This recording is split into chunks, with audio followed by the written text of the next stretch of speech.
ప్రభువైన యేసుక్రీస్తు వారి పరిశుద్ధ నామంలో అందరికీ శుభోదయం. ఈరోజు దేవుని వాగ్దానం. బుద్ధి నిన్ను కాపాడును, వివేచన నీకు కావలి కాయును.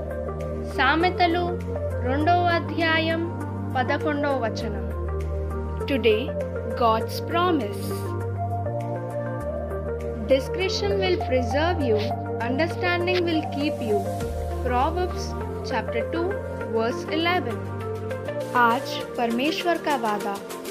तुझको अच्छे बुरे का बोध बचाएगा, समझ बुझ भरी बुद्धि तेरी रखवाली करेगी. नीति वचन 2వ अध्याय 11వ वचन.